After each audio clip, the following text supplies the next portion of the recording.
tarde a todas e todas. Nós estamos começando mais um seminário do Escritório de Evidências. Esse já é o 53º seminário. Eles começaram em março do ano passado e viemos para o mundo virtual desde a pandemia. E a ideia do Escritório de Evidências, que também é uma área relativamente recente, né, surgiu mais ou menos na mesma época na Secretaria de Educação do Estado de São Paulo, a ideia é aproximar os resultados de estudos acadêmicos, científicos, da rede, das pessoas que atuam na gestão da política educacional no Estado, mas também, como o evento é aberto ao público externo, a gente espera que também pessoas das secretarias municipais, nós fizemos algumas divulgações, e o público em geral, pesquisadores, pessoas de organizações não governamentais que fazem pesquisa, porque há institutos de pesquisa muito respeitados, vinculados a fundações e a empresas. A ideia, então, é aproximar esses estudos da gestão pública, a partir da concepção de que esses subsídios, os resultados de avaliação de políticas, de análise sobre a realidade educacional, a partir das estatísticas do INEP, que a gente vai discutir um pouco hoje, são fundamentais para melhorar a gestão. Então, uma ressalva importante que a gente faz sempre é que esse espaço é um espaço de livre manifestação de ideias, como todo espaço de debate científico, o que significa que as opiniões das pessoas que a gente chama para falar para nós, não necessariamente são as mesmas da gestão atual da secretaria. Além disso, eu queria comentar que quem estiver assistindo e quiser receber os nossos boletins, nós escrevemos quinzenalmente nas semanas inversas dos seminários, então, numa semana tem seminário, na outra a gente divulga o boletim, boletins que discutem os estudos que a gente traz para os seminários, discutem outros estudos. Até agora a gente não conseguiu escrever, mas a ideia é fazer resenhas de livros, de literatura que seja relevante, que traga evidências relevantes para a gente. E, então, eu queria pedir para a produção colocar na tela o nosso e-mail. O e-mail do Escritório de Evidências é evidências@educação, sem cedilha e sem tio, .sp.gov.br. Então, basta vocês escreverem para nós, dizendo que quer entrar no mailing, daí a gente inclui a pessoa no mailing e ela passa a receber o boletim, ok? Então, agora, sem mais delongas, eu vou falar um pouquinho das nossas convidadas de hoje. A Melissa Riane Costa Machado é doutora em Desenvolvimento, Sociedade e Cooperação Internacional pela UNB e servidora do INEP. Atua na área de disseminação e controle de qualidade dos dados do Censo Escolar da Educação Básica e do Censo da Educação Superior. A professora Ana Maria Nogales Vasconcelos, que elas vão explicar, são coautoras de um artigo, ela é professora do Departamento de Estatística e do Programa de Pós-Graduação em Desenvolvimento, Sociedade e Cooperação Internacional na UNB. Ela é doutora em Demografia pela Université Catholique de Louvain, na Bélgica, e coordena também o Laboratório de População e Desenvolvimento na UNB. Falando um pouco da apresentação de hoje, as autoras identificaram os sistemas estaduais que organizam o ensino em ciclos e adotam um regime de progressão continuada, investigando também em que medida os sistemas esse sistema estava sendo implantado, de fato, nas escolas ou não. Fizeram consulta direta às secretarias estaduais de educação, a análise da legislação e dos dados do censo escolar, notando importantes discrepâncias entre a regra e a realidade. Além disso, elas vão discutir, ao final, resultados iniciais de um outro estudo da Melissa sobre os impactos da política de progressão continuada na trajetória escolar e na proficiência dos alunos. Bom, eu queria mais uma vez, em nome da Secretaria, agradecer a vocês terem aceito o convite e vou passar a palavra para a Melissa, que vai começar a fala. Pode falar. Boa tarde, boa tarde. É uma honra, quero primeiro agradecer muito a Maria Elisa pelo convite, pelo entrar em contato com a gente, ao Escritório de Evidências, à Secretaria de Educação do Estado de São Paulo como um todo, especialmente as professoras, professores, gestoras e gestores que estão acompanhando agora esse debate com a gente, que eu considero muito importante a respeito das políticas de não repetência, e espero que ajude vocês a refletir também um pouco sobre essa política. É mais importante ainda para mim estar aqui, porque boa parte da minha trajetória escolar foi em escolas estaduais no município de Rio Claro, interior de São Paulo. Então, é uma alegria falar com vocês, com pessoas que contribuíram para a minha formação e contribuem para a formação de tanta gente, né? Como a Maria Elisa falou, sou servidora do INEP, mas aqui eu estou mais como uma doutora pelo Programa de Desenvolvimento, Sociedade e Cooperação Internacional da Universidade de Brasília, já que não os trabalhos que a gente vai mostrar aqui não são trabalhos institucionais do INEP, né? São fruto do meu doutorado. E, nesse sentido, eu quero agradecer muito à minha orientadora, que está aqui presente, a professora Ana Maria, ao meu co-orientador, o professor Adolfo, que já participou de uma palestra aqui no Escritório de Evidências, e eu vou dar a palavra à Ana Maria, e depois eu volto para a apresentação. Obrigada, boa tarde a todas e a todos, é um prazer estar aqui com todos vocês da rede estadual e de todos aqueles que trabalham pela educação nesse país. Aqui nós trazemos o trabalho da Melissa, foi um trabalho muito bem executado, a partir de uma pergunta muito importante para a nossa gestão educacional, que é sobre a progressão. Será que temos progressão continuada, a questão da não repetência, que realmente vai implicar em questões de evasão, questões de abandono, e nós temos aí as questões de desempenho também. Então, é um estudo amplo que nós fizemos, e eu quero parabenizar a Melissa, por ter escolhido essa temática e feito o trabalho com tanto empenho, e agradeço, Maria Elisa, ao Escritório de Evidências, pelo convite, e eu fico aqui para o debate, e Melissa vai apresentar todo o nosso trabalho. Obrigada.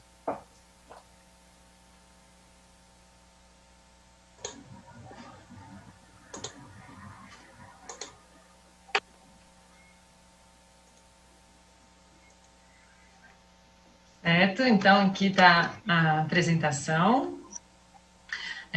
Esse primeiro trabalho que a gente vai falar, que eu vou falar aqui, a gente vai debater, é um artigo que foi publicado na revista Cadernos de Pesquisa. Então, eu, Ana Maria e Adolfo, minha orientadora e meu co-orientador, escrevemos esse artigo, e ele compõe a minha tese de doutorado.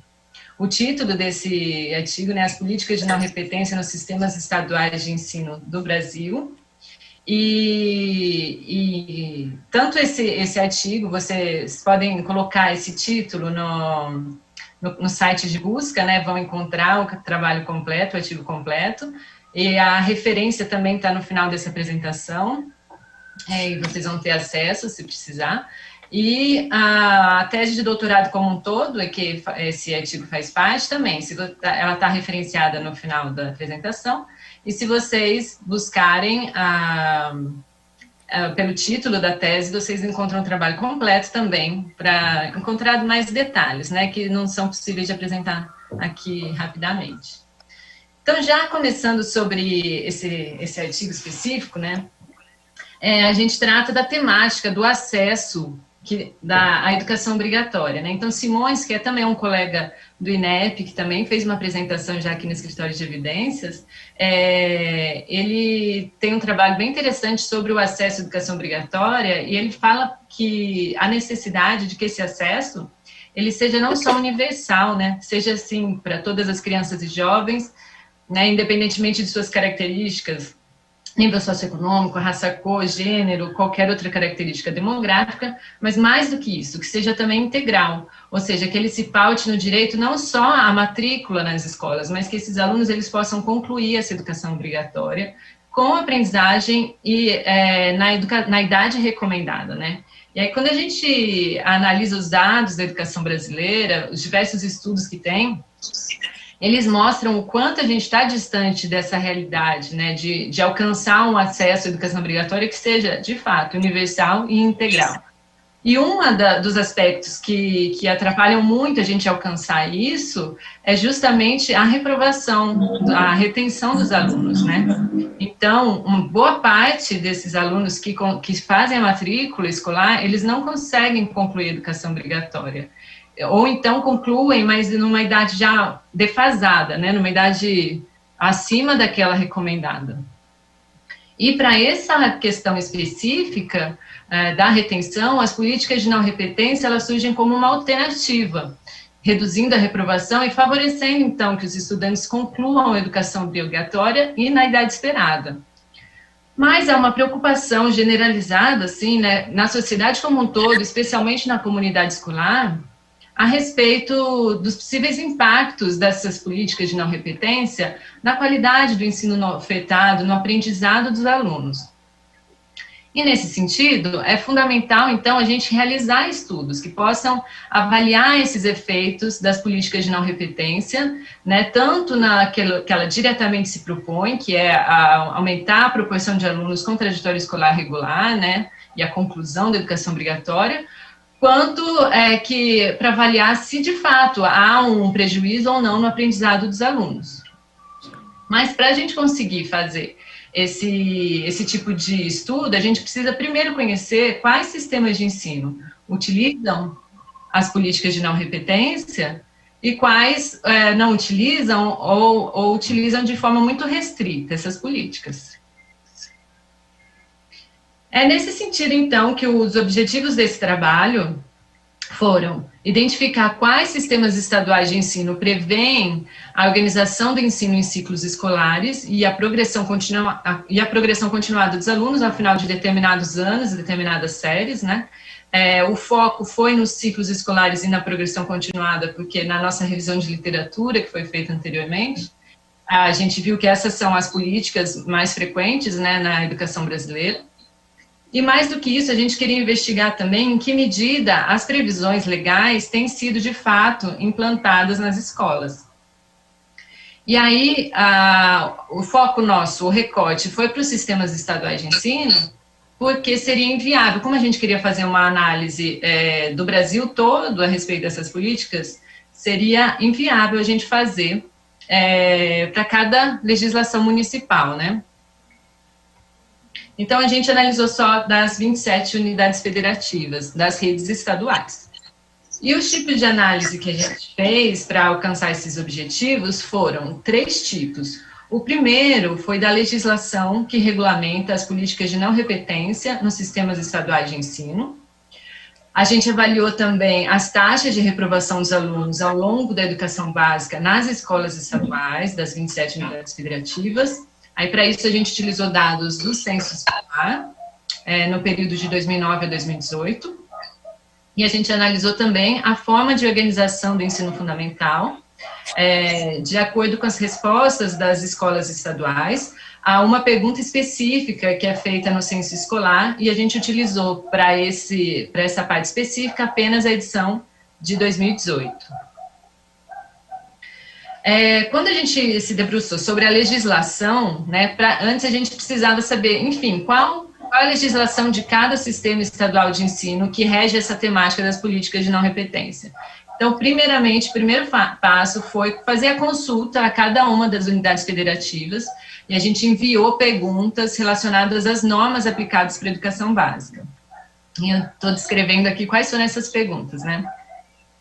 Qual é a forma de organização do ensino nas escolas estaduais? Ciclos, misto ou série?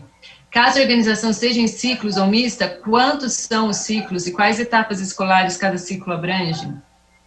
qual é o regime de promoção dos alunos, há previsão de progressão continuada, ou os alunos podem ser reprovados por desempenho insuficiente ao final de cada etapa escolar. E, por fim, a gente perguntou, então, quais são as leis, os decretos e secretarias que regem a organização do ensino e a promoção dos alunos. Então, com isso, a gente queria tanto entender como essas perguntas foram enviadas às secretarias estaduais de educação, né? Quando a gente não conseguia contato com uma ou outra secretaria de educação especificamente, a gente acessava outros órgãos estaduais para obter essas informações. Mas, em sua grande parte, foram secretarias estaduais de educação mesmo. E, então, a gente queria entender como as secretarias de educação viam essa previsão das políticas de não repetência na sua esfera administrativa, e também a gente queria conhecer qual era mesmo a legislação, a fonte dessas informações, para a gente também tentar fazer uma interpretação do texto legal.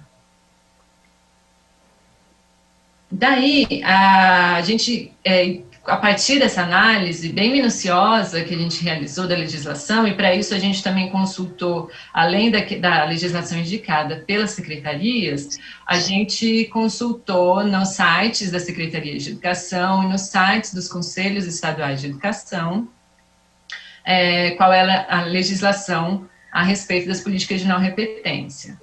E com isso a gente formou um quadro, que eu vou apresentar no slide a seguir, que tenta organizar essas informações de forma um pouco visual. Aí são as normas estaduais, elas prevêem 3 tipos de progressão, assim como a LDB, né? Que é a progressão regular, que está representada pela cor vermelha, a progressão parcial, representada pela cor amarela, e a progressão continuada, representada pela cor verde, que é um foco da nossa análise aqui, né, já que é a progressão continuada, que é uma política de não repetência. Na progressão regular, há a possibilidade de retenção dos alunos por baixo desempenho, né? Na progressão parcial, mesmo tendo ficado retido em alguns componentes curriculares, os alunos podem progredir para o ano série seguinte. Aí, como vai funcionar isso, cada legislação estabelece. E a progressão continuada, então, não é possível reter o aluno por baixo desempenho ao final de determinados anos, determinadas séries. E aqui o quadro 1, então, que organiza um pouco essas informações. O quadro 1 organiza essas informações e... aqui no primeiro a gente teve que dividir por serem 27 unidades federativas, e aqui no início a gente está apontando da região norte e nordeste. A coloração, então, como eu disse, verde, vermelho ou amarelo, ao final de cada ano, cada série, vai indicar o tipo de progressão. A gente pode ver aqui do primeiro ano do ensino fundamental, à esquerda, até a terceira série do ensino médio, à direita. E aí aqui a gente pode fazer algumas observações. Primeiro, que a progressão parcial e regular, a gente verifica que ela é mais frequente do que a progressão continuada. A coloração dentro dos quadradinhos, que indicam cada ano, cada série ali, elas estão representando para a gente a previsão legal de um ciclo escolar. Então, se a gente tem 2 colorações ali, né, azul e aquele mais para o rosa, então, são 2 ciclos escolares que estão previstos nesse sistema estadual de ensino. E aqui a gente identifica, por exemplo, Roraima e Paraíba, não há previsão de progressão continuada dos alunos. Em nenhum ano, nenhuma série, nem do ensino fundamental, nem do ensino médio. O que, a princípio, não está seguindo a recomendação, né, da Resolução 7 de 2010 do CNE, do Conselho Nacional de Educação, de que pelo menos ao final do primeiro e do segundo ano esteja ocorrendo a progressão continuada. O Acre, por sua vez, a nossa legislação, a nossa análise da legislação deles, a gente entendeu que estava prevista a progressão continuada ao final do primeiro ao 5º ano do ensino fundamental. Aqui nas regiões Sudeste, Sul e Centro-Oeste, a gente vê que é um pouco mais frequente a progressão continuada dos alunos. mas ainda mais restrita ali aos anos, ao ensino fundamental e, sobretudo, aos anos iniciais do ensino fundamental, né? E a gente fez um destaque aqui para Mato Grosso do Sul, que há a previsão de progressão continuada apenas ao final do primeiro ano do ensino fundamental, então também não estaria atendendo aquela recomendação, né, de primeiro e segundo ano. E Minas Gerais, São Paulo, Paraná, Mato Grosso e Distrito Federal, todos com a nossa análise da legislação, indicando a previsão da progressão continuada ao final de pelo menos 5 anos séries, né, do ensino fundamental e ensino médio. Aí, a partir dessa análise da legislação, a gente foi avaliar a taxa de reprovação dos alunos. Para isso, a gente utilizou essa informação que ela é coletada na segunda etapa do censo escolar, e junto com as taxas de aprovação e de abandono, elas compõem a taxa de rendimento, um indicador bem importante, que está disponível no site do INEP. Todo mundo que tiver interesse pode obter essas informações, e uma série de outras, né, lá no site.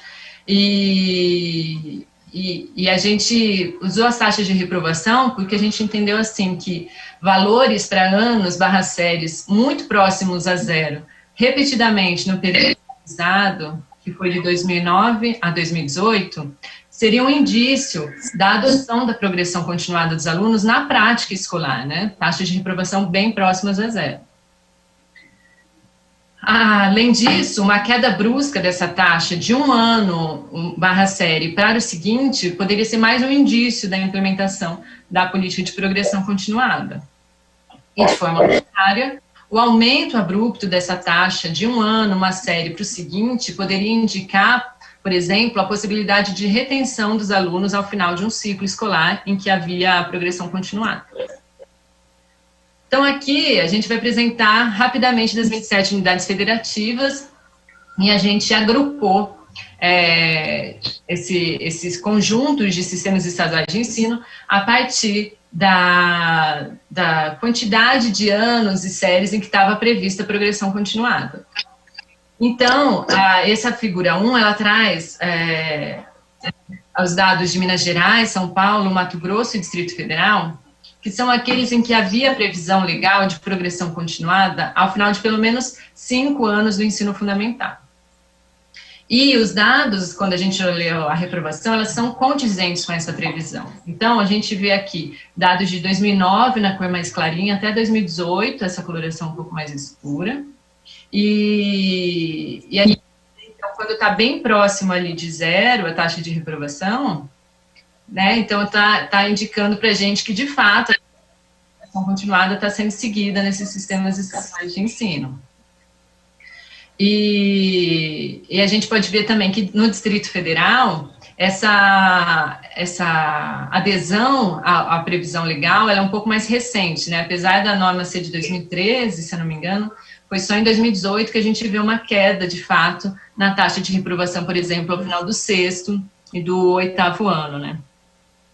E em São Paulo, a gente também, né, que mais o interesse de vocês, o foco, a gente pode ver que a partir de 2014 os dados refletem a mudança que houve na legislação, né? Então, quando passa a ter 3 ciclos, com a possibilidade de retenção dos alunos ao final deles, a gente vê que cresce um pouquinho ali a taxa de reprovação ao final do 3º, né, e do 6º ano. Mas ainda assim é um valor relativamente baixo se a gente for comparar, por exemplo, com a taxa de reprovação do ensino médio do próprio estado de São Paulo, né? Isso provavelmente deve estar associado ao fato de ser possível a retenção dos alunos, mas é somente uma vez, né, pela legislação. Minas Gerais, a progressão continuada está do 1º ao 5º ano de forma contínua, né? Mas não chega aos anos finais do ensino fundamental. Em Mato Grosso, foi a rede estadual que mais adota a progressão continuada de forma contínua e abrange também os anos finais. Desse grupo que tinha uma previsão legal de pelo menos 5 anos do ensino fundamental de progressão continuada, o Acre e o Paraná mostraram taxas de reprovação não condizente com essa análise que a gente fez da legislação.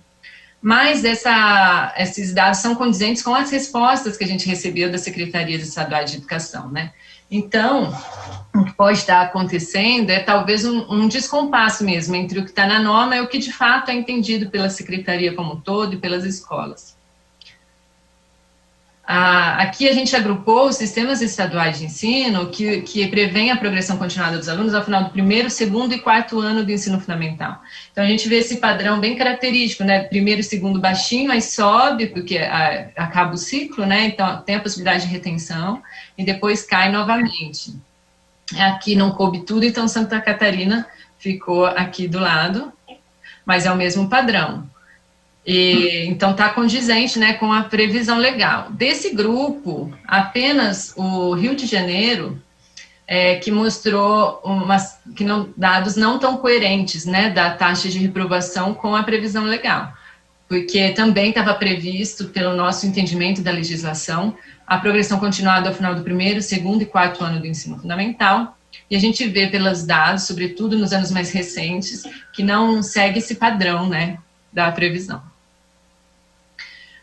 O outro grupo prevê a progressão continuada apenas ao final do primeiro e segundo ano do ensino fundamental, então bem de acordo com a recomendação daquela resolução 7 de 2010 que eu falei, né, primeiro e segundo ano com progressão continuada.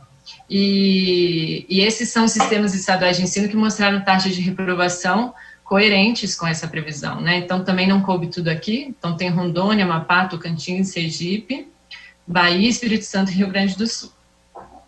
Todos né, seguindo o padrão. Agora, os que não seguiram, né, desse grupo ainda, que estava previsto pela nossa análise da legislação, progressão continuada ao final do primeiro e do segundo ano, mas os dados da taxa de reprovação não foram tão condizentes com isso, foi Maranhão, Piauí, Ceará, Rio Grande do Norte e Goiás. Também está aqui, porque não coube tudo no mesmo slide, né? E aí a gente vê que Maranhão, Piauí e Ceará, a princípio, não está muito claro que há, de fato, progressão continuada dos alunos nas escolas, né? Já no Rio Grande do Norte e em Goiás, ela parece estar não só no primeiro e no segundo, mas pelo menos no terceiro ano também, né? Então, claro que, assim, a gente analisou dados de 2009 a 2018 e algumas legislações, sobretudo Piauí, Ceará e Rio Grande do Norte, se não me engano, elas são um pouco mais recentes, elas eram de 2018, então, assim, teria que continuar analisando esses dados para verificar se a mudança na legislação ia, de fato, alterar os padrões de reprovação dos alunos. E depois vem o grupo que não prevê progressão continuada ou prevê apenas ao final do primeiro ano do ensino fundamental. E desse grupo, o Mato Grosso do Sul, ele é condizente com essa previsão, né? Então, ele prevê apenas ao final do primeiro ano e a taxa de reprovação, que de fato é isso que ocorre.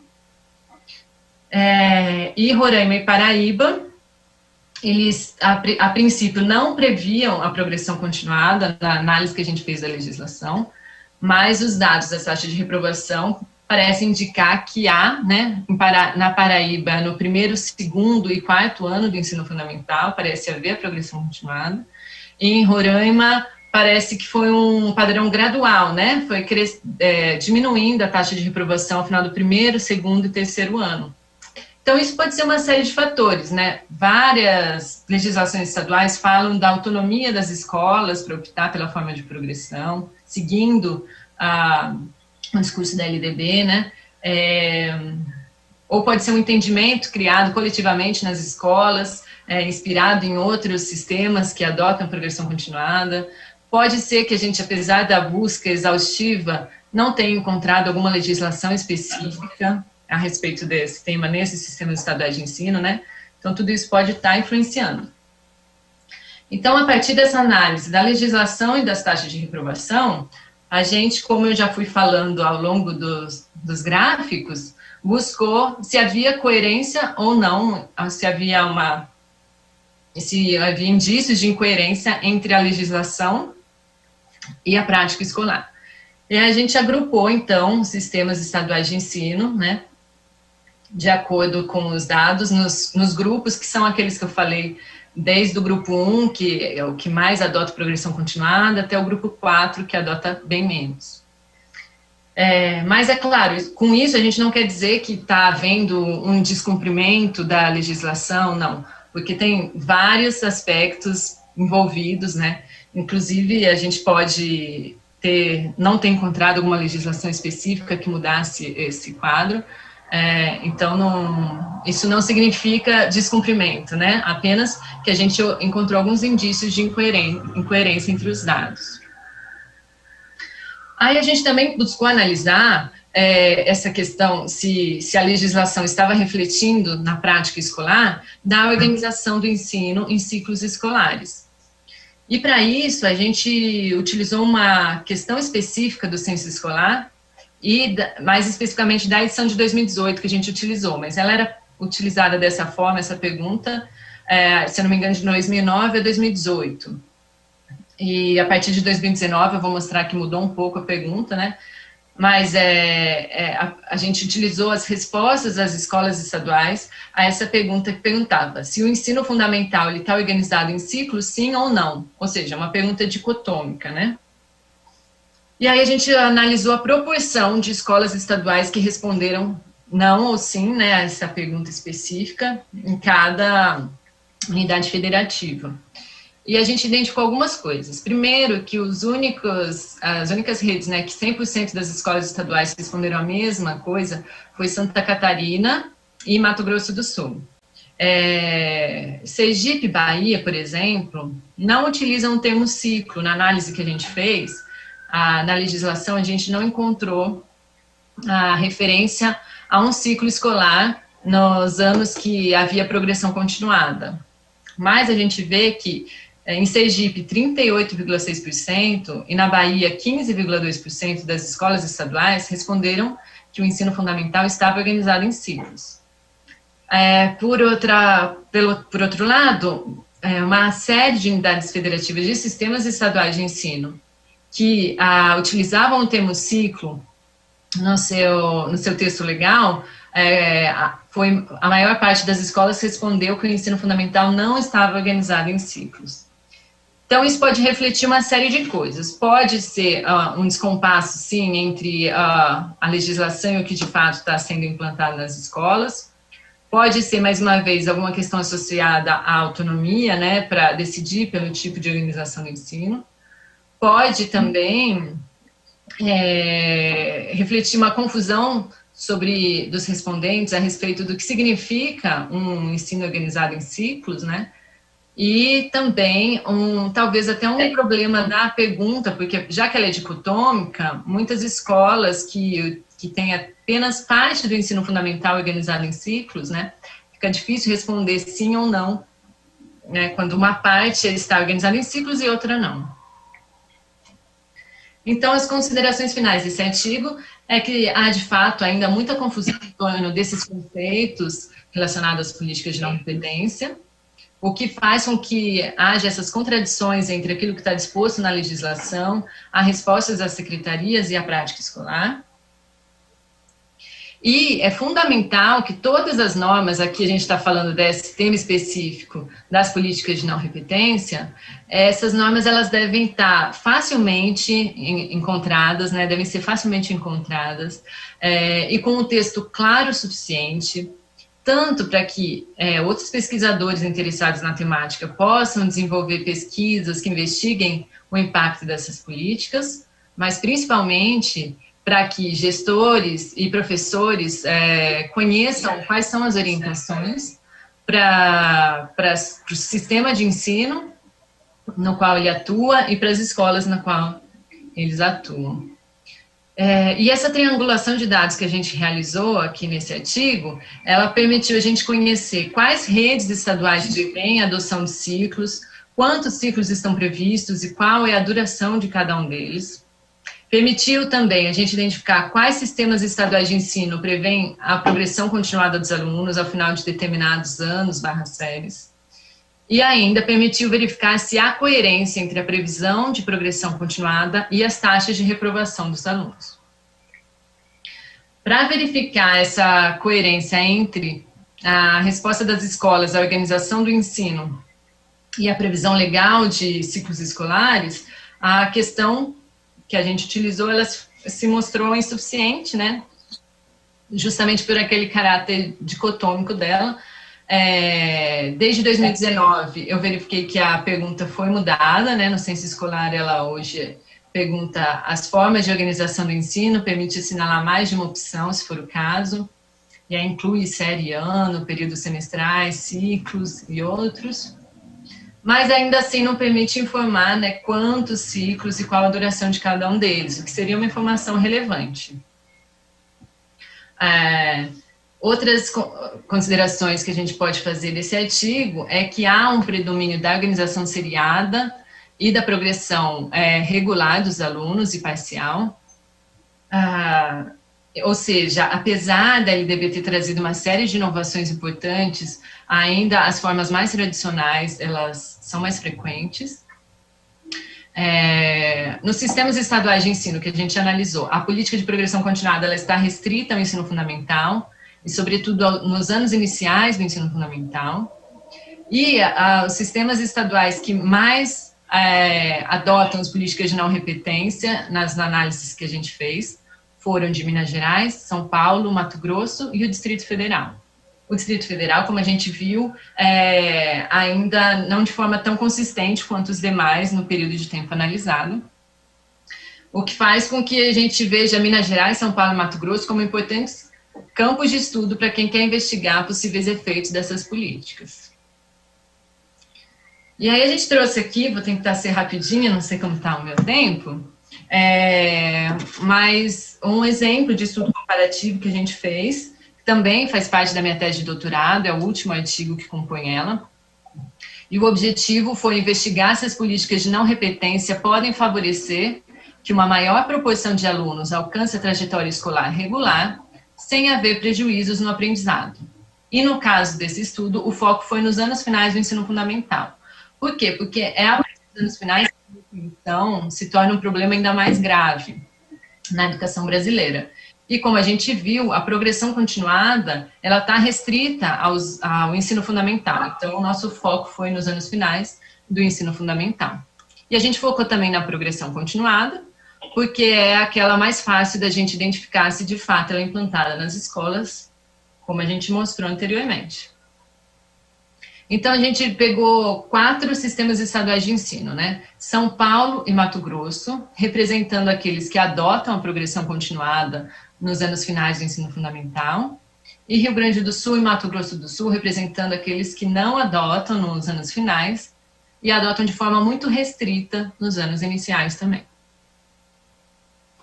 E a gente foi olhar a proporção de alunos que teve trajetória escolar regular nesses 4 sistemas de ensino. E a gente acompanhou um grupo de alunos de 2013 a 2017. Pegou os alunos das escolas estaduais que estavam no 5º ano do ensino fundamental em 2013 e acompanhou esses alunos até 2017. Desse grupo, a gente vê na barrinha verde aqui no gráfico os alunos com trajetória escolar regular.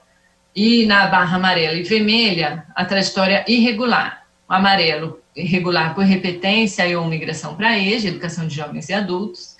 E em vermelho, irregular por evasão.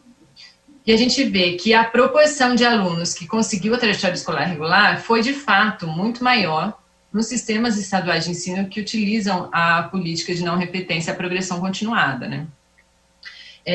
Que é o que, de fato, a política se propõe. E por outro lado, consequentemente, né, no Rio Grande do Sul e no Mato Grosso do Sul, a proporção de alunos com trajetória escolar irregular foi maior do que nos outros sistemas estaduais de ensino. E é interessante a gente verificar que não só a irregular por repetência ou migração para EJA, mas também a irregular por evasão cresce, né, por evasão, mostrando o que vários estudos indicam, a forte ligação que existe entre a reprovação de alunos e a evasão deles da escola. E a gente olhou também quem consegue percorrer a trajetória escolar regular em cada um desses sistemas estaduais de ensino a partir desse grupo de alunos que a gente acompanhou, né? Então, a gente verificou algumas características desses alunos e olhou a proporção que alcançou a trajetória escolar regular. E as características foram sexo, cor, raça, distorção idade de série no 5º ano e escolaridade da mãe.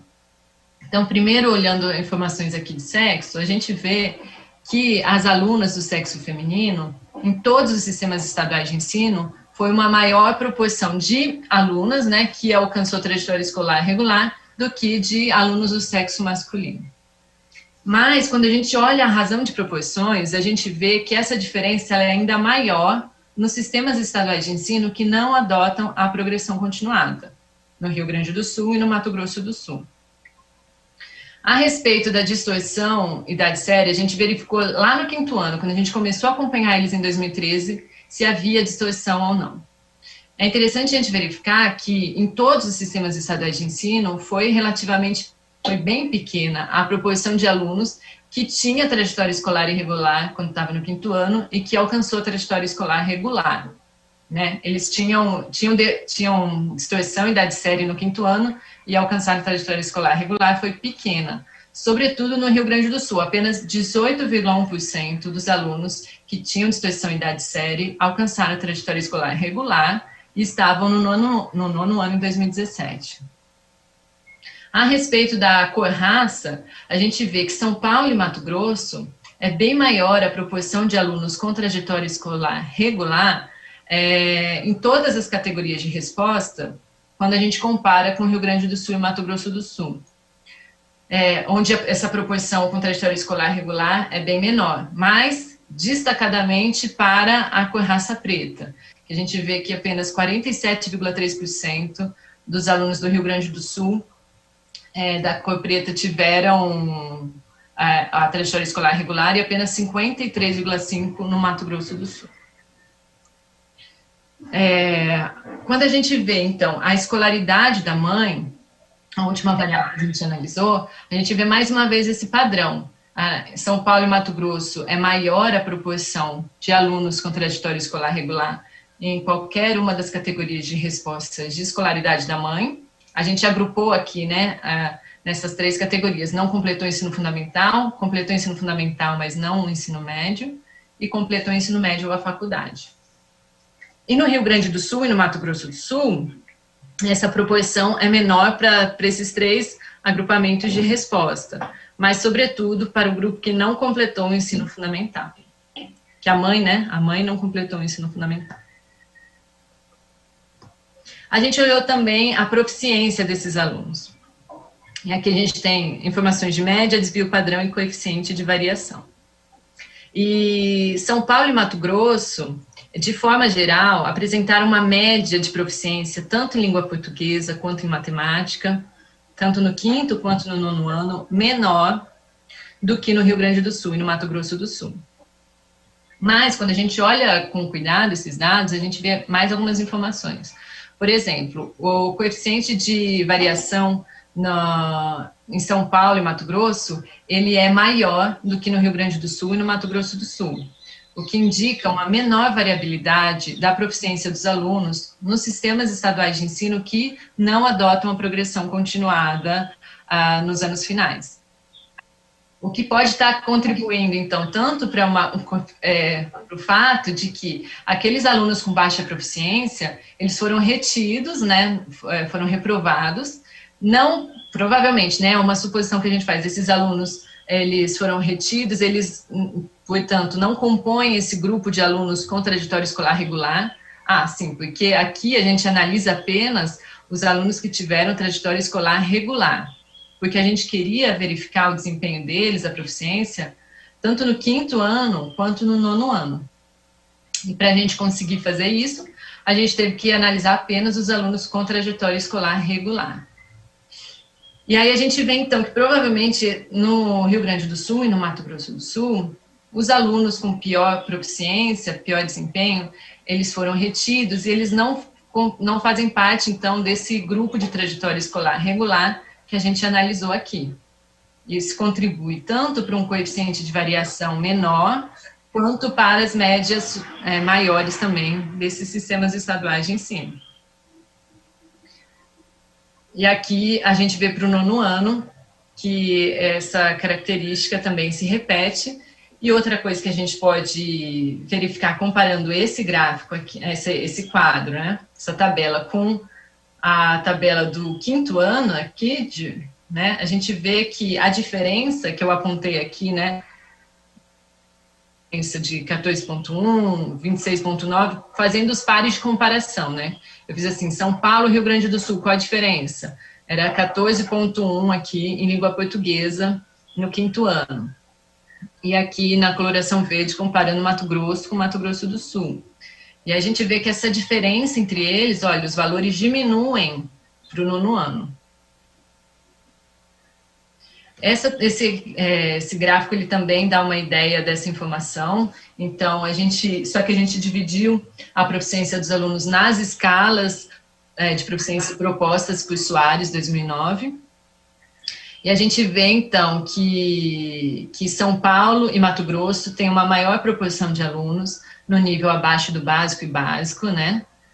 Mais que essa diferença, tá vendo? Aqui é para a língua portuguesa, a gente vê do 5º ano para o 9º ano, as barras elas se aproximam um pouquinho, diminui um pouco a diferença, né, entre os sistemas estaduais de ensino. E além disso, o que a gente verifica desses gráficos, aqui então é língua portuguesa, e quando a gente olha para matemática, a gente vê um quadro bem preocupante para todos os sistemas estaduais de ensino, né, de que, por exemplo, em matemática, no 9º ano, a proporção de alunos no nível adequado e avançado é muito pequena para os 4 sistemas estaduais de ensino. Então, isso parece indicar para a gente um problema mais generalizado, né, uma dificuldade de todos os sistemas de ensino de alavancarem, né, esse aprendizado dos alunos nos anos finais. E as conclusões desse estudo comparativo, então, é de que a política de progressão continuada, ela mostrou-se eficaz em aumentar a proporção de alunos com trajetória escolar regular e em diminuir as desigualdades entre os grupos sociais em termos de probabilidade desses alunos percorrerem uma trajetória escolar regular. As distribuições de proficiência dos alunos com trajetória escolar regular, elas foram inferiores em São Paulo e no Mato Grosso, tanto em língua portuguesa quanto em matemática, e tanto no 5º quanto no 9º ano. Mas, como a gente falou, a média do ganho de proficiência, quando a gente compara a proficiência do 5º e no 9º ano, o ganho de proficiência desses alunos foi, em geral, superior em São Paulo e no Mato Grosso. Inclusive, quando a gente analisou os dados dos 20% alunos com piores proficiência no 5º ano. Então, quem quiser olhar essas informações, aí tem que olhar a tese mesmo, porque ainda não foi publicado esse 3º artigo. Mas o que a gente quer dizer aqui é que, a princípio, os dados mostram para a gente que a progressão continuada não só fez com que esses alunos com baixa proficiência tivessem uma maior chance de alcançar a trajetória escolar regular, mas também permitiu que mesmo os alunos ali com 20% piores proficiências tivessem um ganho de aprendizado, inclusive maior do que os 20% com piores proficiências dos sistemas de ensino que não adotavam a progressão continuada nesse período, né, nos anos finais do ensino fundamental. Aqui são as referências que a gente utilizou aqui na apresentação. Então, o primeiro ali é da minha tese de doutorado, depois é desse artigo que a gente apresentou. E, bom, agora podemos debater. Chamar a Ana Maria também. Só finalizar aqui. Pronto.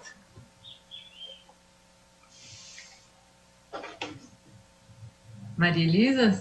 Eu estava falando com eu ia perguntar se a Ana Maria quer fazer algum comentário antes da gente passar para as perguntas que estão chegando. Sim, obrigada, Maria Elisa. Só ressaltar um pouco mais as conclusões desses 2 estudos, né, que compõem a tese de doutorado da Melissa, que são informações, dados, né, evidências muito importantes, né, para a gestão escolar. Primeiro que a questão, né, o debate sobre a política de não repetência, ela é uma questão ainda polêmica, muito polêmica, né, entre professores, gestores e na sociedade em geral, né, muito ainda pautado na questão de que quem não alcança, né, o mínimo exigido deve repetir, porque somente assim ele conseguirá, ter um ganho, né, repetindo aquele ano, ele terá um ganho na proficiência. Então, esse estudo veio mostrar que nós temos aí questões importantes a serem, a trazerem a reflexão. Primeiro, porque aqueles sistemas que não adotam uma política de não repetência, como Rio Grande do Sul e Mato Grosso do Sul, eles têm uma muito maior evasão do sistema educacional, principalmente nessa faixa etária. Eu estou chamando a atenção para a faixa etária dessas crianças, adolescentes, né, e que não vão dar continuidade, muito provavelmente, aos seus estudos, e depois não vão ingressar no mercado de trabalho. Então, que vão compor a massa enorme, né, de população jovem, nem, ou seja, ou que está numa atividade, numa inserção muito precária no mercado de trabalho, que são as chamadas desigualdades persistentes, né, do nosso país. Por outro lado, a gente vê entre aqueles, né, que têm trajetória regular, aqueles que alcançam a trajetória regular, naqueles sistemas que têm, né, que não têm a política de não repetência, a desigualdade é muito maior. Ou seja, a escola não consegue ainda superar, né, as desigualdades, né, de base, ou seja, a questão raça-cor, que implica, geralmente, né, em famílias de mais baixo ingresso, com poucos ativos, ou famílias, né, que têm muitos problemas em, né, transmitir, né, às novas gerações conhecimento. Então, essas crianças, elas são duplamente, né, aí excluídas, tanto pela sua condição inicial, né, de famílias vulneráveis, e também pela política de não inclusão na escola. Então, isso é muito importante, esse achado, porque a gente, né, compara São Paulo e Mato Grosso, como são sistemas que adotam a não repetência, como são muito mais inclusivos. Na questão de desempenho, fica claro que nós temos um problema geral no país, né? Nós temos um baixo desempenho em todos os sistemas, mas entre, né, aqueles sistemas, São Paulo e Mato Grosso, que adotam a política de não repetência, a gente tem um ganho maior. A gente ganha, apesar de estar no nível mais abaixo, mas mantém e tem um ganho, né, de proficiência maior. Então, é muito relevante pensar, né, nessas estratégias, nessas políticas, e o que nós queremos, né, para o nosso país. Ou seja, a mensagem é: precisamos investir na escola, precisamos muito ainda, né, porque precisamos ganhar proficiência, mas a gente mostra que a política de não repetência já vai num sentido de manter essas crianças na escola, e tem muito maior probabilidade de que eles ganhem proficiência, e aí a gente vai pensando no futuro desse país, principalmente agora que a gente tem uma redução muito forte, e aqui vai falar a demógrafa, né, uma redução muito forte da população jovem, e nós precisamos de uma população jovem, e que essas crianças estão nesse caminho, que façam o ensino médio, que ingressem no ensino médio, que concluam o ensino médio, e que tenham uma profissão e se insiram no mercado de trabalho, né, com qualidade, né? Então, aí é uma mudança importante que nós teríamos no nosso país. Então, é isso que eu quero deixar para a nossa reflexão. Muito obrigada. Perfeito, Ana Maria. Estava pensando, eu tenho que fazer multitasking aqui, porque eu acompanho os comentários e perguntas pelo chat, então eu estava refletindo sobre um comentário. Bom, eu vou passar as perguntas, Na verdade, a primeira pessoa que entrou em contato é o José Luiz Riani da Costa, do Colégio Claretiano, Centro Universitário. Ele pergunta onde é possível acompanhar a atividade. Mas daí eu fiquei na dúvida,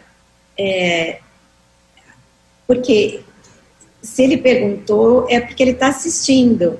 E daí eu não sei exatamente, assim, nós temos dois canais. O canal do Centro de Mídias de São Paulo, que é o canal no YouTube, por exemplo, pessoas que não são da nossa rede, porque os educadores da rede têm acesso ao aplicativo do Centro de Mídias, por meio do qual são feitas todas as atividades mediadas por tecnologia, né?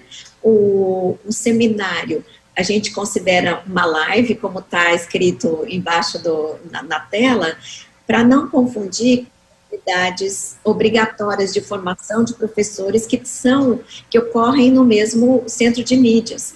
Há vários canais, o canal de desenvolvimento profissional e assim por diante.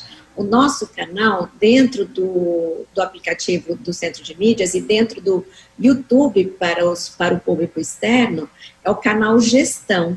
Então, para quem foi procurar as lives do Escritório de Evidências, que são transmitidas pelo canal do Centro de Mídias São Paulo no YouTube, a pessoa tem que procurar o canal Gestão para encontrar a atividade ao vivo.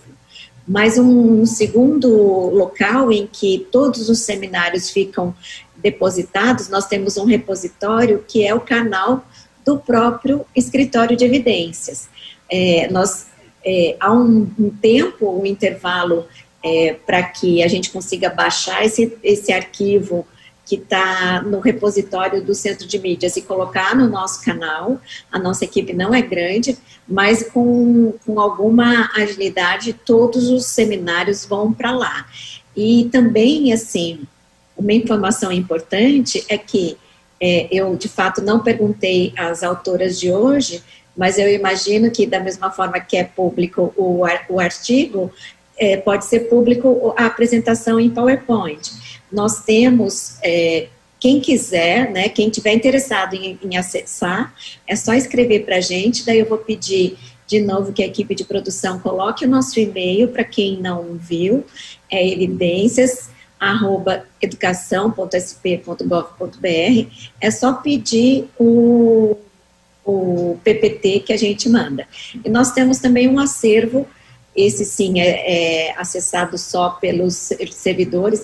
A gente não tem ainda um site, está na nossa meta ter um site com todas as coisas num lugar só, e daí a gente vai colocar os artigos. Nós temos uma biblioteca para os servidores e tudo mais. Mas é só escrever para a gente explica tudo direitinho.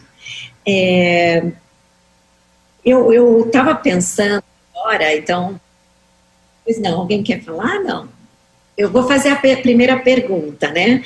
A primeira pergunta não, eu vou ler o comentário de uma professora que está no chat e fez uma reflexão sobre a palestra de vocês. Ela diz, a Clariane, ela diz, de fato, há muita confusão, apesar das pesquisas apontarem uma unanimidade com relação à reprovação. Por si só, não beneficia ninguém. A questão é que precisamos considerar os registros e a continuidade do progresso também na aprendizagem, não só no fluxo, né? Quer dizer, o fluxo evita a evasão e os outros aspectos que você mencionou, mas também ela apontou para a questão da proficiência, né? Eu vou juntar o comentário da Clariane com uma pergunta que veio da Marta Regina. Ela pergunta o seguinte em relação aos gráficos que a Melissa apresentou no início. Ela não diz respeito necessariamente à política de progressão continuada, mas ela diz assim, notei que a taxa de reprovação do segundo ano do ensino fundamental é muito alta. E isso é chocante considerando que é o início da vida escolar do jovem, né? E outra coisa que ela notou é o que, na média, parece, ela quer checar esse entendimento, porque às vezes não dá tempo de... Ela percebeu que na maioria dos estados, ao longo dos anos, houve uma redução das taxas médias de reprovação em todos os anos. Então, ela pergunta se vocês fizeram alguma reflexão sobre isso, ou as opiniões de vocês sobre isso, e principalmente, assim, aquela reprovação no segundo ano, tem como acompanhar esse aluno que foi reprovado no segundo ano, o que acontece, porque agora sou eu falando, somando a fala da Marta, me parece que é um golpe tão radical quando a criança é tão jovem, que isso me soa até desumano mesmo. Né? O que vocês pensam sobre isso?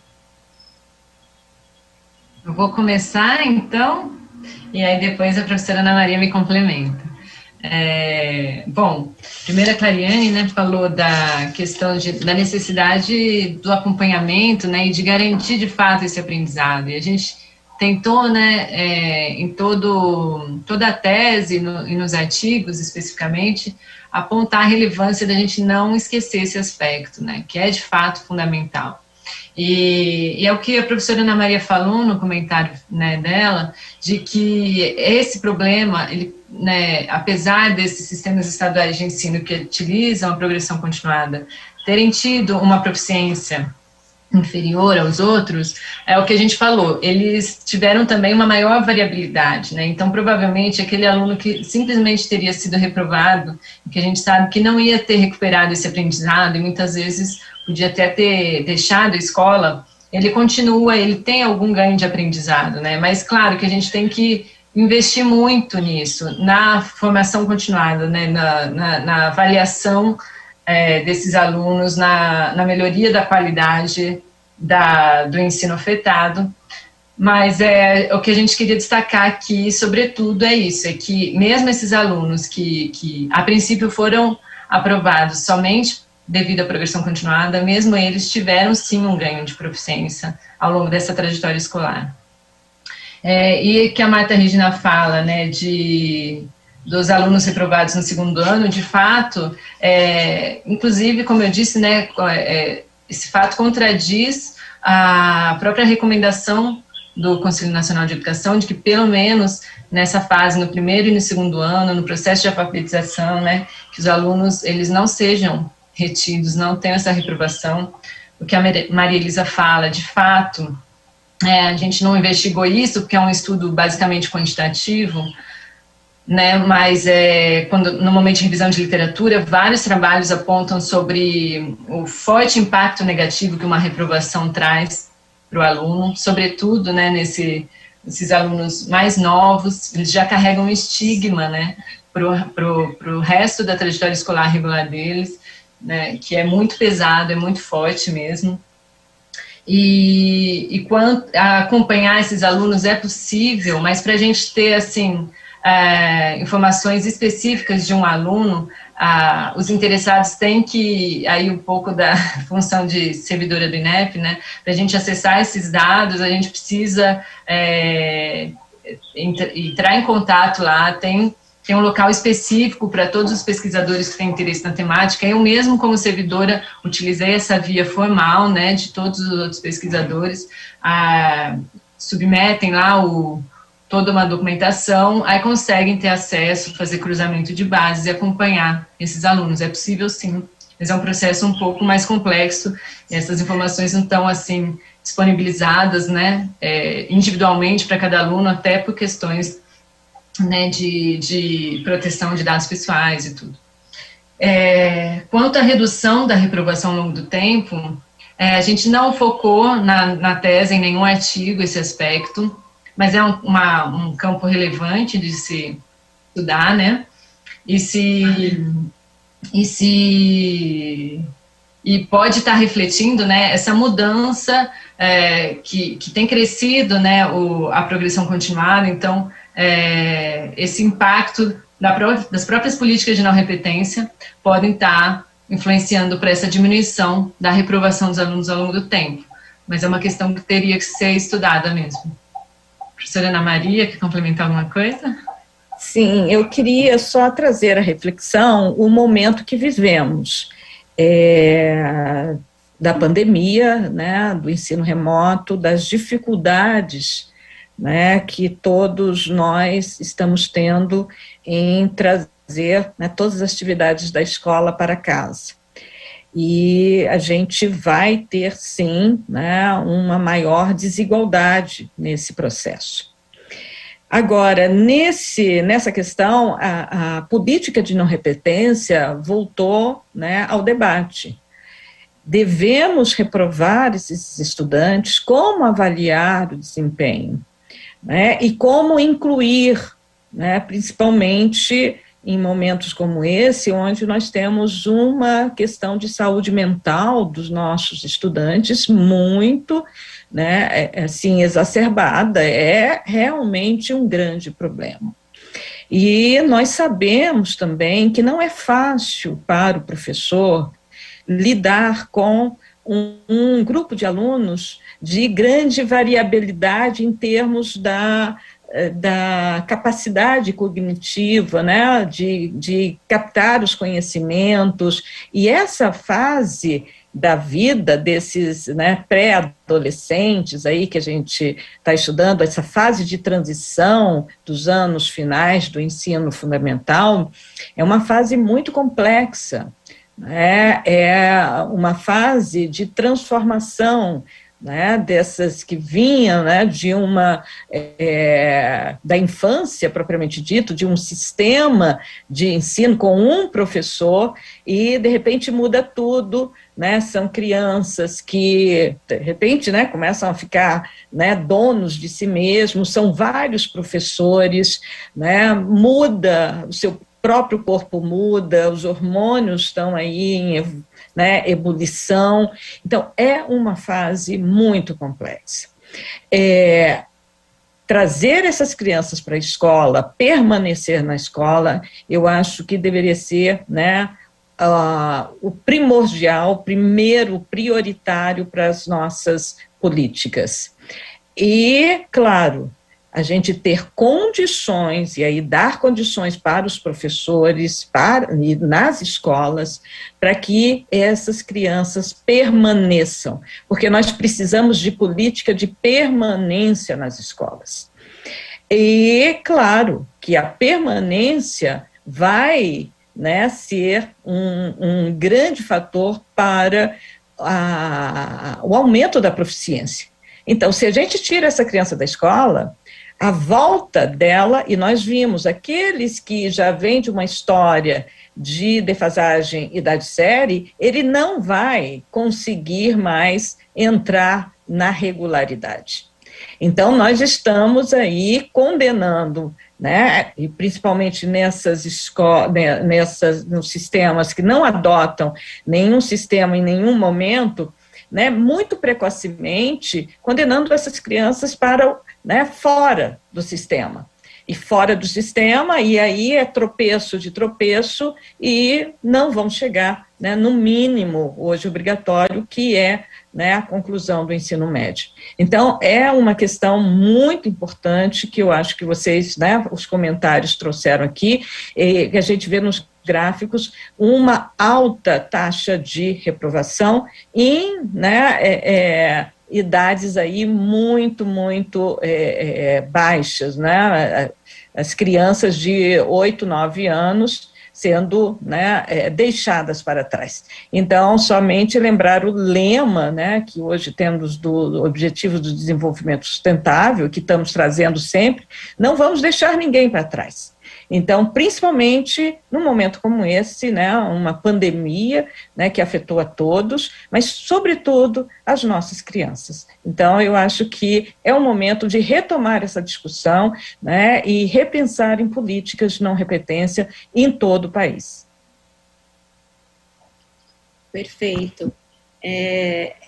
Uma outra professora fez um comentário aqui que um pouco conversa com uma pergunta, que eu vou juntar as duas coisas. A pergunta da Paula Silva Santos, que é da Capital, ela queria entender melhor 2 slides, porque às vezes eu mesma confesso que eu também fico assim, colada na tela para interpretar, você vai explicando, mas às vezes é muito rápido. Os slides que ela queria que você, por favor, voltasse, Melissa, o que diz quem consegue percorrer trajetória regular, e que é aquele conforme o sistema de não repetência ou não, e aquele slide que fala dos diferenciais de distribuição de proficiência comparando estados. Sabe qual é?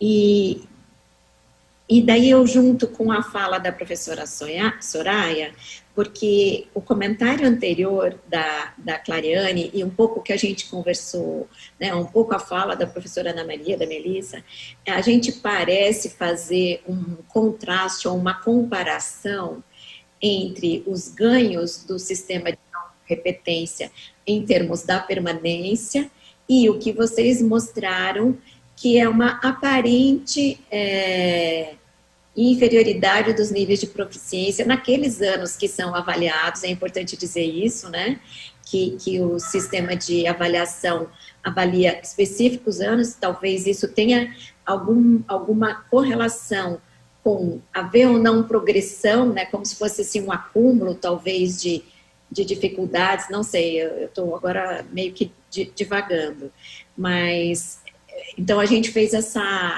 esse debate pensando nesses 2 objetivos como se fossem contraditórios ou pudessem ser uma coisa pela outra. E a professora Soraya comenta o seguinte, penso que cada região brasileira tem, dentro de sua realidade, onde moram, residem, a questão não é só... Desculpa, eu estou atrapalhada aqui. Porque só se estudam mesmo aprendizagens que são locais, pois todos têm que ganhar a devida proficiência. Mas se tem é que fazer gerar significados colaborativos para a formação como cidadãos de onde moram e também cidadãos do mundo, pois tem também que estar aprendido outros tipos de realidade. Se eu entendi a fala dela, porque daí foi interrompida, eu acho que assim eu interpretei, e daí eu queria a reflexão de vocês, assim, a escola é muito mais do que os níveis de proficiência que são captados pelos testes, né? E então o significado ao longo da vida de uma trajetória escolar, eu acho que um pouco vocês já comentaram, né?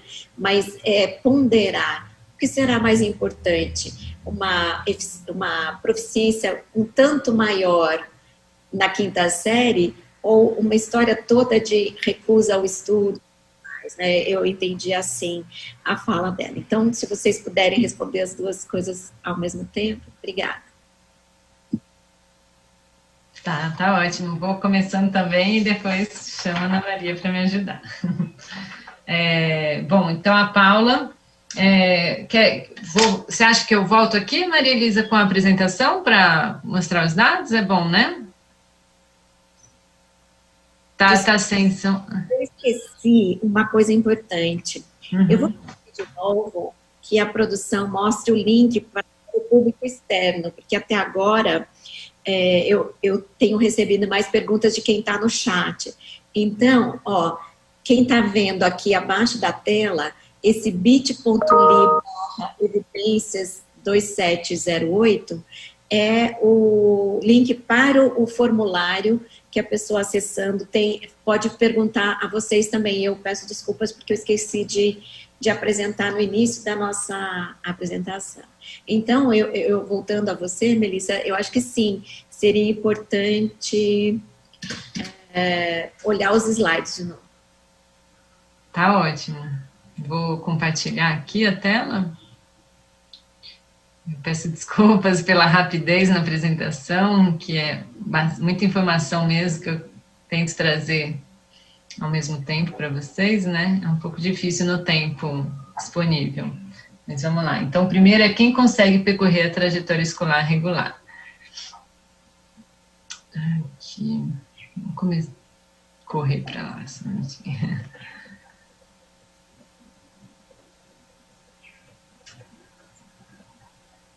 Tá, aqui, nesse slide. A gente, então, utilizou essas características, né, dos alunos, sexo, se havia distorção idade séria desses alunos ou não, quando eles estavam no 5º ano, em 2013, cor, raça e escolaridade da mãe de cada aluno, né? Então, assim, a gente acompanhou um grupo de alunos que estava no 5º ano, em 2013, e a gente foi acompanhando eles até 2017, para verificar a trajetória, né? Quais tinham tido trajetória regular, quais tinham tido trajetória irregular. Esse gráfico está baseado nessa informação, nesse conjunto total de alunos que estava no 5º ano em 2013 e o que aconteceu. Aí a gente analisa qual a proporção de alunos que estavam no 5º ano em 2013 e que tiveram trajetória escolar regular, ou seja, em 2017 eles estavam no 9º ano. Então, nessa tabela, a gente apresenta apenas a proporção de alunos com trajetória escolar regular. E a partir dessas características, né? Então, a gente vê, então, ali, ó, São Paulo e Mato Grosso. 79,3% dos alunos do sexo masculino tiveram trajetória escolar regular. Quando a gente olha as alunas do sexo feminino, a proporção com trajetória escolar regular foi de 87,2%. Então, foi maior de meninas, né? Mato Grosso, a mesma coisa. Em todos os sistemas estaduais de ensino, é maior a proporção de meninas, de alunas do sexo feminino, com trajetória escolar regular, do que de alunos do sexo masculino. Mas a gente pode ver no próprio número ali a diferença, e a razão de proporções, ela confirma isso, né? Que a diferença entre meninas e meninos, quando a gente não adota a progressão continuada nos anos finais, ali, que é onde a gente está botando luz, focando, né? Quando não adota, essas diferenças são maiores. É menor a proporção de alunos que alcança a trajetória escolar regular, tanto de meninos quanto meninas, quando não tem a progressão continuada. Mas o que a gente está destacando aqui é ainda que a diferença entre meninas e meninos é maior. E a gente sempre utilizou como referência aqui as características que geralmente estão associadas a uma maior dificuldade, né, na trajetória escolar. Então, com as características da nossa sociedade, né?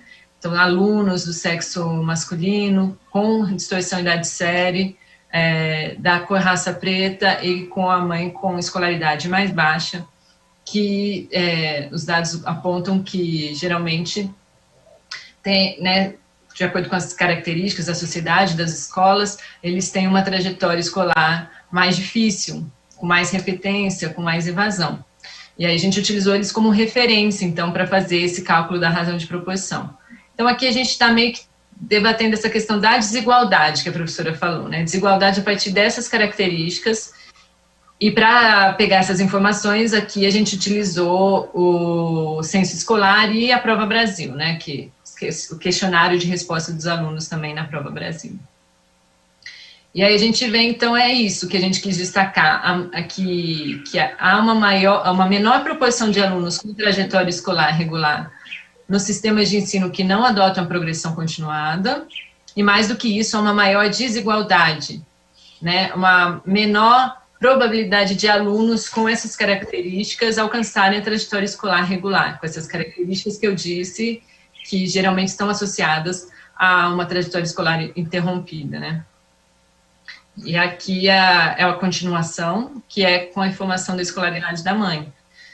Então, a gente vê a mesma questão. É menor a proporção de alunos que a mãe não completou o ensino fundamental e esses alunos conseguem alcançar a trajetória escolar regular, é menor no Rio Grande do Sul e no Mato Grosso do Sul. Mas é menor, né? Assim, é menor para todos, mas é menor ainda para esse grupo, né? Que já tem um histórico que os dados apontam de dificuldade na trajetória escolar, né, Então, e o outro que ela pediu foi das diferenças na distribuição de proficiência, né? Que é o seguinte. E aqui também é muita informação para passar assim rapidamente, né? Se alguém quiser, né, ler o artigo, ler a tese, nesse caso, esses dados aqui estão só na tese por enquanto. Acho que vale a pena que está um pouquinho mais detalhado. Mas aqui é isso, essa questão. A média é menor em São Paulo e Mato Grosso do que no Rio Grande do Sul e Mato Grosso do Sul, né? Mas, primeiro é o aspecto que aqui, como eu disse, a gente acompanhou a proficiência apenas dos alunos que tiveram trajetória escolar regular. Então, todos aqueles que tiveram trajetória escolar irregular, a gente não está avaliando aqui proficiência. Por quê? Porque a gente queria ver a proficiência deles no 5º ano do ensino fundamental e no 9º ano do ensino fundamental. E para isso, a gente precisava, o aluno, para ele ter participado da Prova Brasil em 2017, no 9º ano, ele tem que ter tido uma trajetória escolar regular. Então, foi esse o recorte que a gente fez da análise da proficiência aqui. E por isso que não basta simplesmente a gente olhar a média. Porque, é claro, se um sistema de ensino não adota a progressão continuada, os alunos com baixa proficiência, eles foram retidos, então eles não estão aqui nesse grupo analisado, né? Eles não fazem parte aqui. Já os sistemas que adotam a progressão continuada têm uma maior chance desses alunos com maiores dificuldades de aprendizagem estarem nesse grupo de análise, que a gente está olhando a proficiência. Então, por isso que a gente também foi além e olhou, por exemplo, o coeficiente de variação, e que confirmou um pouco essa suspeita, né? Porque a variabilidade no Rio Grande do Sul e no Mato Grosso do Sul, ela é menor do que em São Paulo e Mato Grosso. Então, de fato, parece estar tendo esse filtro, né? Os alunos com proficiência mais baixa, eles não têm a trajetória escolar regular, eles não estão aqui nesse grupo de análise, e o que contribui para elevar a média desses sistemas de ensino que não utilizam progressão continuada. E aqui é no 5º ano e no 9º ano. E apesar de ainda, de forma geral, né, a proficiência de São Paulo e Mato Grosso ainda ser menor no 9º ano do que no Mato Grosso do Sul e Rio Grande do Sul, essa diferença ela diminui. Então, é uma série de nuances que não basta a gente olhar a média simplesmente, né? A gente tentou complexificar um pouco essa análise e trazer esse tipo de coisa, né, da variabilidade e do ganho de proficiência, porque esses alunos, então, de São Paulo e Mato Grosso, eles ganham mais, o que faz com que a diferença entre os sistemas de ensino diminua, em termos de proficiência. Estou parando o compartilhamento aqui. Eu só queria completar que essa é uma análise, né, muito interessante a partir dos dados que o INEP coleta, são dados que estão aí públicos. É claro que essa análise, né, dos estudantes, do acompanhamento dos estudantes, teve que ter, né, todo um processo especial para entrar na sala segura, porque são dados sob sigilo, mas é possível fazer esse tipo de análise, são muito importantes para a gente tomar, né, decisões, ter evidência sobre as práticas, né, implementadas nas nossas escolas. Então, queria deixar apenas essa mensagem, né, e agradecer mais uma vez, né, o convite por estar aqui. Perfeito. Gente, infelizmente, já são 3h23, a gente vai até 3h30. Então, eu faria uma última pergunta, que é mais assim no campo da continuidade da pesquisa de vocês. Essa é uma pergunta minha, porque, como vocês mesmos apontaram, o que vocês trazem gera uma série de outras questões para serem aprofundadas, ou por pesquisa qualitativa, que chegue às escolas para entender, por exemplo, por que não se aplica a norma em determinado lugar, né, assim, a norma diz uma coisa. E também, uma coisa que me chamou a atenção, que eu sei que tem sido refletida, é justamente aquela migração para o EJA, que não é uma evasão, mas é tão grave quanto, porque a gente sabe as condições mais precárias da pessoa que estuda ou trabalha de manhã e estuda à noite. Então, que vocês contem, ao se despedir, se vocês têm previsão de continuidade de alguma análise ou algum comentário. E agradecer mais uma vez a presença de vocês e convidar todos que estão assistindo para os próximos, que daqui a 15 dias tem novo seminário. Obrigada. Muito obrigada. Complementar só um pouquinho a pergunta da Soraya, né, e que o seu comentário também, que vai muito com o que a professora Ana Maria falou, né, que é exatamente isso. O que a gente, é claro, nossa pesquisa foi quantitativa, foi um foco muito quantitativo, mas é exatamente essa questão, a escola é muito mais do que proficiência. Então, a gente quis trazer a questão da proficiência, porque é um debate recorrente, né? Sempre que se fala de política de não repetência, mas e a proficiência, né? Mas e o aprendizado, né? E é isso, a escola é muito mais do que isso, é mais ou menos isso que a gente queria defender mesmo, a importância desses alunos estarem na escola, né? Por todos esses ganhos que vêm junto. Quanto à continuidade dos estudos, a gente tem mesmo, por exemplo, o terceiro artigo que eu apresentei aqui, né, que faz parte da minha tese, ele não foi publicado ainda, então a gente vai trabalhar nisso. Sim, levanta um monte de questão, que espero que outros pesquisadores se interessem e ajudem a investigar essa temática. Como a professora Ana Maria falou, não é tão complicado o processo, dá para ir lá no INEP analisar, né, na sala segura, você tem acesso a uma série de informações que permite cruzamento de dados da Prova Brasil, do censo escolar, enriquece muito as análises. Da questão da migração para a EJA, que você falou, Maria Elisa, realmente a gente até agrupou, né, a trajetória irregular por reprovação e migração para a EJA, porque são fatores muito correlacionados. Geralmente, o aluno que migrava para a EJA, ele tinha reprovado anteriormente, né, então ele estava com a defasagem da série, estava fora, e, enfim, é isso, a desigualdade, ela é complexa, e cada estudo que é feito nesse sentido ajuda a iluminar pedacinhos aí dessa questão, e acho que seria muito interessante mesmo um estudo que focasse mais para esse olhar, e a gente vai, quem sabe, né, vamos conversar sobre isso.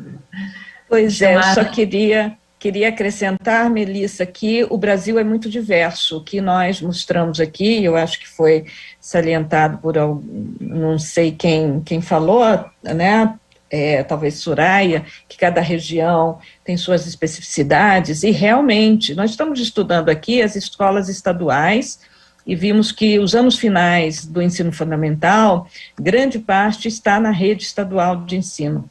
Mas nós temos todo o universo, né, dos anos iniciais, que está, né, sob, né, como é que eu digo, tutela, não, são os municípios, né, que se ocupam mais. Também nós temos muitas dificuldades, temos mais avanços nos anos iniciais do que nos anos finais do ensino fundamental. Então, mas há uma diversidade, e esse estudo que mostra, né, uma certa divergência entre normas e práticas, né, confusões, né, de termos, isso mostra ainda que nós temos muito que avançar em termos de ter, né, uma maior padronização, né, da política de educação no país. Apesar de a gente ter, né, o Plano Nacional de Educação, metas a serem atingidas. Eu queria mais uma vez agradecer o convite, estamos à disposição e, sim, continuaremos com várias pesquisas nesse sentido. Muito obrigada. Bom, a gente que agradece, né, em nome da Secretaria de Educação, a presença da Melissa Machado e da Ana Maria Nogales Vasconcelos, e agradecer a quem assistiu com a gente, e novamente dizer que procurem o canal do Escritório de Evidências no YouTube, o canal do Centro de Mídias de São Paulo, que é a sigla CMSP, e a gente tem também o escritório no Instagram, que é evidências.seduc. Então, a gente faz a divulgação dos seminários também pelo Instagram. Mais uma vez, obrigada a todas e tenhamos todos uma boa tarde. Abraços.